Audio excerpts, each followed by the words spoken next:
Quando cheguei à casa, o silêncio me acolheu como um velho amigo. Era exatamente o que eu precisava. Um lugar onde os sons do mundo não pudessem me alcançar. A estrada sinuosa pela montanha parecia uma fronteira invisível entre mim e o passado, e atravessá-la era como entrar em outra realidade. A casa ficava no topo de uma encosta, rodeada por pinheiros altos e um céu cinzento que parecia se curvar para tocá-los. A estrutura era antiga, de madeira escura, mas sólida, como se tivesse resistido a inúmeras tempestades. Clara teria adorado o charme rústico do lugar. Por um momento, imaginei sua risada ecoando pelos cômodos vazios, mas a imagem logo se dissipou. Eu estava sozinho ali, e era melhor assim. Enquanto explorava os cômodos, percebi que cada canto parecia guardar histórias, mesmo que não quisesse conhecê-las. A sala principal tinha uma lareira de pedra e uma poltrona que rangeu quando me sentei. Havia estantes vazias, com exceção de uma gaveta trancada no móvel mais alto. Subi para o quarto no andar de cima, onde a janela oferecia uma vista magnífica da floresta. Por mais que a paisagem fosse tranquila, algo no ar parecia pesado, como se a casa respirasse comigo. Naquela primeira noite, após organizar o básico, sentei-me na poltrona com uma xícara de café e deixei o crepitar da lareira embalar meus pensamentos. As chamas dançavam, lançando sombras móveis pelas paredes.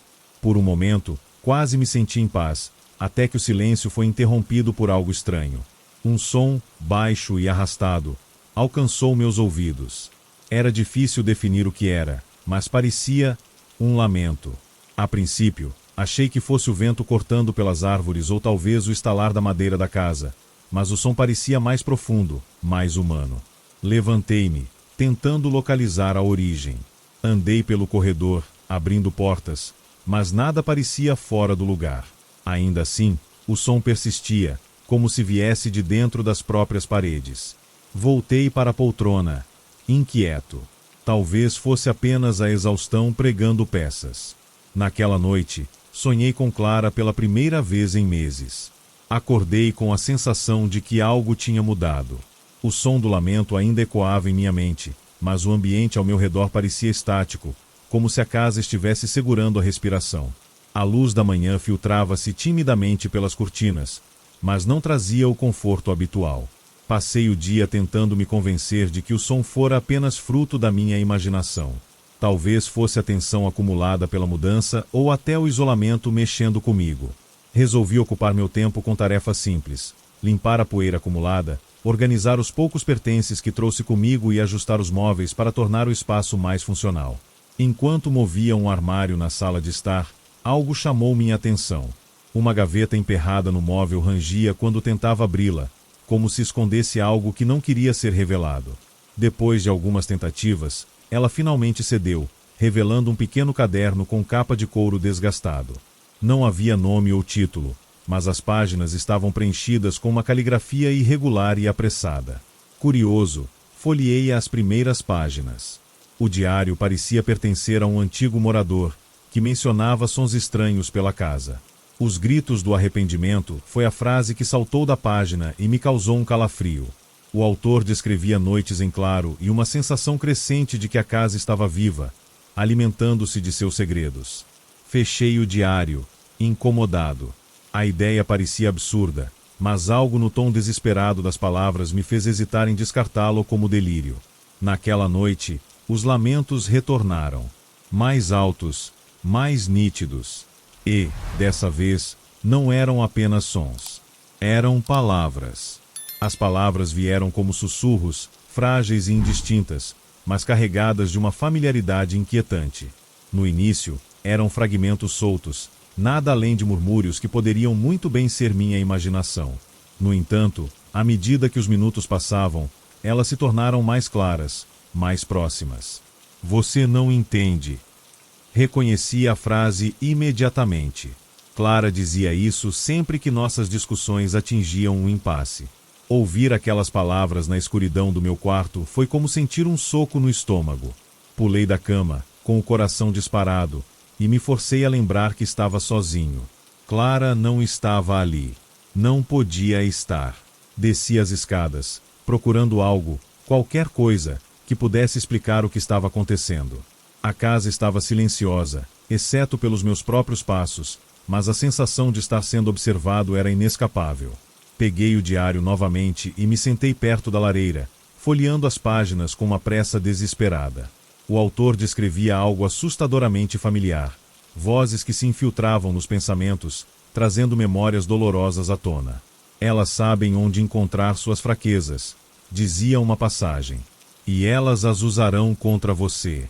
Fechei o diário com força, mas não consegui afastar as lembranças que ele havia desencadeado. Clara e eu tínhamos nossos momentos felizes, mas também tínhamos brigas. Algumas pequenas, outras tão intensas que deixavam cicatrizes. Havia uma em particular que eu evitava pensar, nossa última discussão. Naquela noite, os lamentos não me deixaram dormir. Eles pareciam me cercar, vindo de todos os lados. As vozes repetiam palavras familiares, recriando diálogos de um passado que eu preferia esquecer. Clara parecia estar presente em cada sussurro, acusando e implorando ao mesmo tempo. Tentei fugir para a cozinha, para o corredor, até mesmo para fora da casa, mas os sons me seguiam como uma sombra. Quando voltei para a sala, encontrei algo que não estava ali antes, uma foto nossa, que eu tinha certeza de ter deixado em uma mala fechada. Estava ali, bem no centro da mesa, como se me desafiasse a encarar o que eu tanto evitava. A fotografia sobre a mesa era como um lembrete cruel do que eu tentava esquecer. Era de uma viagem que Clara e eu fizemos ao litoral, anos antes de tudo começar a desmoronar.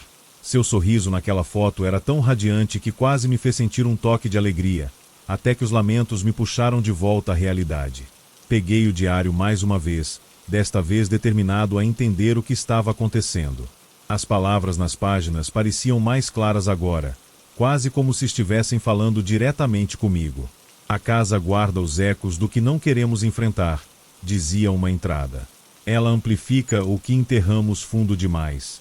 Continuei lendo e descobri relatos de outras pessoas que haviam vivido ali. Todos descreveram experiências semelhantes, lamentos, vozes familiares e memórias dolorosas que os perseguiam. Alguns falaram de alívio após confrontarem seus segredos, enquanto outros simplesmente desapareceram, como se a casa os tivesse consumido. Então, encontrei algo que fez meu sangue gelar. Uma entrada mencionava diretamente o último grito.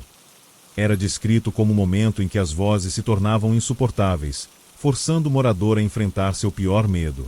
Não há como fugir, dizia o autor. O que você fez, o que você perdeu, está aqui. Sempre esteve. Fechei o diário com as mãos trêmulas. A casa parecia estar me testando, trazendo à tona tudo o que eu havia tentado enterrar. Eu sabia o que estava por vir. Sabia que as vozes não iam parar. Naquela noite, enquanto as palavras dos lamentos se tornavam mais pessoais, um pensamento me assombrou. E se elas estavam tentando me dizer algo que eu precisava ouvir? Os lamentos tornaram-se insuportáveis naquela noite. Não eram mais sussurros ou murmúrios vagos. Eram gritos, palavras claras que preenchiam cada canto da casa. Você a deixou sozinha. Foi sua culpa. Por que não a ouviu?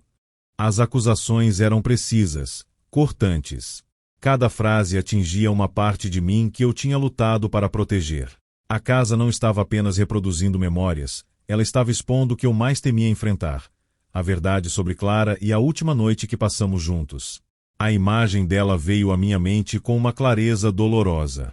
Estávamos na cozinha, discutindo sobre algo que parecia insignificante agora, mas que naquela noite parecia um abismo entre nós. Lembro-me de sua voz embargada, das lágrimas que ela tentava esconder. Você nunca me escuta, Gabriel. Nunca. Eu respondi com raiva, algo que agora desejava nunca ter dito.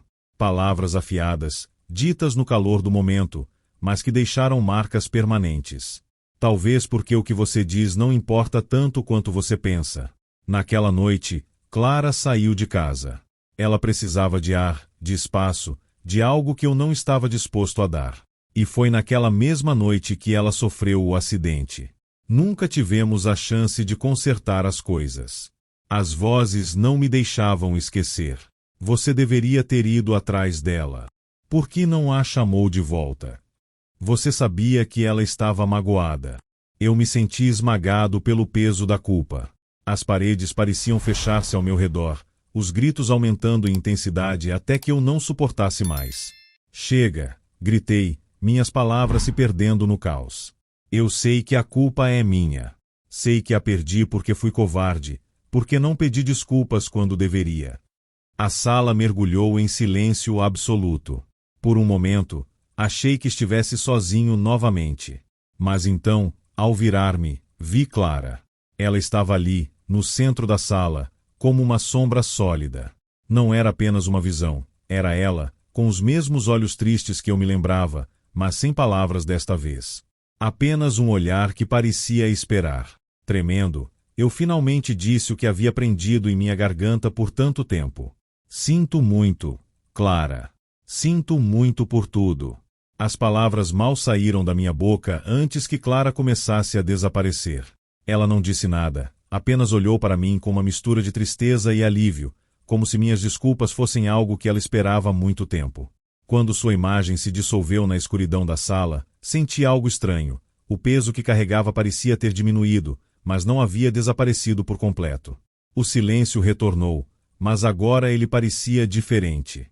Não era mais opressivo, era quase acolhedor, como se a casa tivesse reconhecido meu arrependimento e me permitido um momento de descanso. Na manhã seguinte, saí para respirar o ar fresco da montanha. O sol filtrava-se entre as árvores e, pela primeira vez, senti que poderia continuar vivendo. No entanto, ao voltar para dentro, percebi algo no espelho da sala.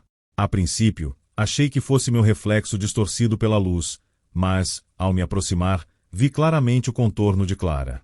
Ela estava lá, observando, sua expressão mais tranquila do que antes. A casa não havia me libertado completamente, mas talvez isso fosse o preço da redenção. Agora, seu silêncio não era vazio, era o eco do que eu nunca deveria esquecer.